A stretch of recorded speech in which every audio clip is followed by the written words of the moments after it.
Les mystères de la maison Winchester. Imaginez une maison où les escaliers ne mènent nulle part, où des portes s'ouvrent sur le vide, où des fenêtres donnent sur des murs. Une maison construite jour et nuit, sans plan, pendant près de 40 ans. Cette maison existe. Elle s'appelle la maison Winchester. Et derrière ces murs se cache l'une des histoires les plus troublantes d'Amérique. Tout commence avec une femme, Sarah Winchester.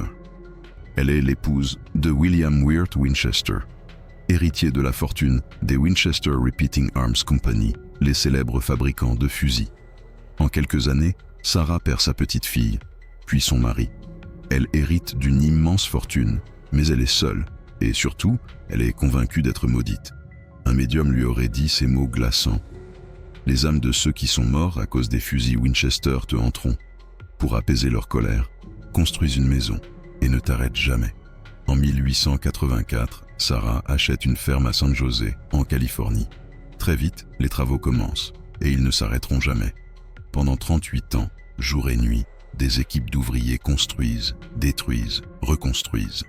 Pas de plan d'ensemble, juste les ordres de Sarah, ou peut-être ceux des esprits qu'elle disait entendre.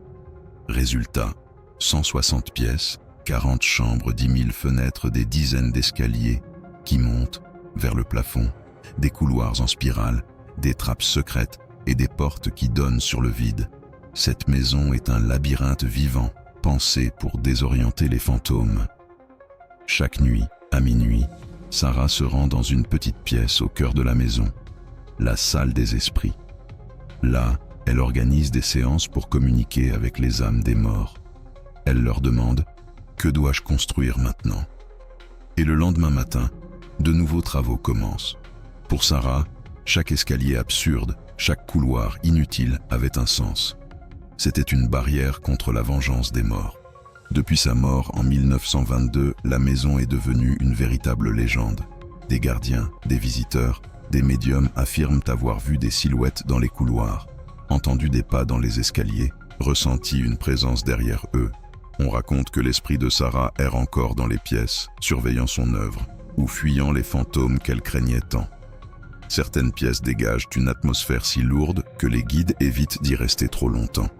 Et même les sceptiques admettent quelque chose ici met mal à l'aise. Alors, Sarah Winchester était-elle folle? Ou simplement rongée par la culpabilité? Car derrière le mythe surnaturel, il y a une réalité. Des milliers de personnes sont mortes à cause des armes Winchester. Sarah vivait avec cette idée, chaque jour. Cette maison peut être l'œuvre d'une femme tourmentée, cherchant à donner un sens à sa douleur, ou celle d'une femme qui croyait sincèrement pouvoir échapper aux esprits. Aujourd'hui, la maison Winchester est ouverte au public. On peut y marcher, s'y perdre, ressentir cette étrange énergie. Elle est devenue un symbole, celui de la peur, de la culpabilité et du lien invisible que nous entretenons avec nos fantômes, qu'ils soient réels ou intérieurs, qu'elle soit une ruse contre des esprits vengeurs ou le refuge d'une âme brisée. Cette maison continue de poser une question troublante. Peut-on fuir ce qui nous hante vraiment? Si cette histoire vous a captivé, abonnez-vous pour d'autres récits mystérieux. Et surtout, n'oubliez pas de refermer les portes derrière vous.